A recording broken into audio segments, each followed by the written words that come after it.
នេះគឺជារំណាក់កំសាន្តទៅលេងទឹកធ្លាក់ថ្មីគឺទឹកធ្លាក់ចៃយ៉ានៅទឹកដីគ្រីរុងបាទហើយថ្ងៃនេះខ្ញុំមាន9ម៉ូតូដែរទៅលេងណាបាទចាំចាប់ដើមយើងវាចេញពីវីគីទីរុងទៅបាទអញ្ចឹងមកបងចាំទៅលេងតតាក់តោទៅខាងវីគីទីរុងបាទហើយយើងមកដល់តាមផ្លូវនេះក៏ឃើញតាមជើងបាក់កាត់ខ្លីទីក៏លើកចេញមកដើម្បីឲ្យក្រុមយើងងាយស្រួលជិះទៅមុខទៀតបាទហើយតាមផ្លូវគឺថាអូនឡើងទៅប្រឹក្សាទាំងតែម្ដងហើយយើងមកដល់ហើយនេះគឺថាមានស្មៅពណ៌បៃតងមានផ្កាចំហួយមានដើមស្រង់ស្អាតមកទេបាទស្អាតប្លែកបាទដូចជានៅវល់គ្រីដែរហើយបងប្អូនចាំមកលេងបាទកាយលេងបានបាទពួកបើយើងចេញពីកន្លែងពីគីឡូម៉ែត្រគឺប្រហែលជា20គីឡូបាទអញ្ចឹងជាម៉ូតូគឺសុបាយមកមិនហត់អញ្ចឹងមិនឆ្ងាយណាស់ជាណាអាកាសធាតុវិញគឺថាអូមិនតែដល់ផងបាទនេះអត់កណ្ដាលអីទេបាទនឹងតែថ្ងៃហ្នឹងវាមិនសតុំចំឃ្លៀនទីអាលឹមតិចបាទហើយឡើយយើងក៏បានមកដល់កន្លែងបោះតង់នេះគឺមិនឃ្លៀន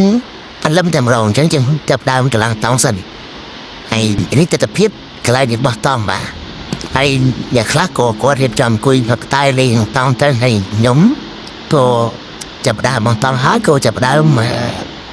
ចង់ដើរទៅមើលកន្លែងទឹកធ្លាក់នៅខាងក្រោយតង់នៅខាងមុខតង់ហ្នឹងបាទទឹកធ្លាក់នេះគឺថាស្អាតពីអត់មានភៀននេះគឺថាវាហូរមកខ្លាមែនតើបាទហើយអានេះខាងលើទេអញ្ចឹងជាងនឹងចុះទៅលេងទឹកនៅខាងក្រោមទៀត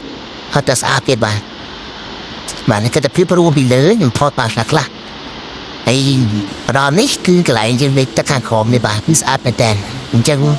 គឺថាមានកន្លែងថ្មសម្រាប់ឲ្យយើងជន់លេងមកតំណាក់ឡើងគឺស្អាតបាទគឺស្អាតចឹងអាចឈរលេងបានហើយគ្នាខ្ញុំផ្លាក់កតោរត់ទៅឲ្យលេងគឺថាសប្បាយមែនតើគេទៅទឹកផ្លាកអស់ឲ្យលេងសប្បាយហើយទឹកវាមិនអូខ្លាំងណាចឹងវាមិនកការខ្លាំងទេហើយពួកយើងមានដាក់ហ្មងហើយបាទតែទៀតបាទតែយ៉ាងធ្វើហូបទៀតបាទហើយជាដាក់ហត់ទេកុំភ្លេចបាទដាក់កាហ្វេមកអ្នកមកកៅទៅបាទនេះកាហ្វេនេះទិញនៅខាងអ៊ីម៉ាតបាទឆាញ់មកពេលមែនហើយទឹកទីពេលយប់បាទខ្ញុំថតទៅឡើងហើយយើងក៏គួយញ៉ាំកាហ្វេញ៉ាំតែទៅបាទចេះនិយាយតាមគេលេងទៅណាបាទកំសាន្តលេងទៅ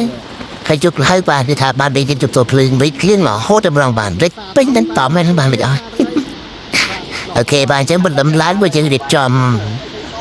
ធ្វើដំណើរចំសាតង់ស្អែកយើងត្រង់ចុះទៅវិញប៉ុន្តែចៃដន្យបីភ្លៀងតាំងពីយប់រហូតដល់ភ្លឺអត់តរាំងទៀតបាទហើយអានេះទស្សនភាពពេលដែលមេឃគ្លៀងគឺថាទឹកវាហូរល្អយ៉ាងណាហូរខ្លាំងមែនតើអញ្ចឹងយើងមិនអាចមុតបានទេបាទបើសិនជាឃើញទឹកបែបនេះយើងចាប់ធ្វើចេញឆ្ងាយតិចសំណាខ្ញុំបានមើលទឹកពីល្ងាចបើតែចាំលើមកចាំមុតគឺស្ពៃឯបានបានមើលបានបាទបងប្អូនមើលទស្សនភាពសាអីបានបើឬដល់ម៉ូតូគឺមេឃគ្លៀងសសឹមតែម្ដងហើយនេះតាមផ្លូវចុះវិញគឺថាមេឃគ្លៀងបងមកទឹកទេបាទទឹកចង់ទៅខ្មងជើងហើយម៉ូតូខ្លះគាត់ឈប់ទឹកចូលទៅអញ្ចឹងនៅពេលដែលចុះវិញគឺមេឃគ្លៀងរហូតបាទអញ្ចឹងផ្លូវហ្នឹងបើសិនជាមេឃគ្លៀងយើងចុះវិញគឺពិបាកធ្វើដំណើរណាបាទមែនតើជាពិសេសសម្រាប់ម៉ូតូដែលខ្លួនធ្ងន់ណាបាទគឺពិបាកចង់មែនតើបាទបងប្អូនចាំមកលេងអូខេអាចខមមិនបាន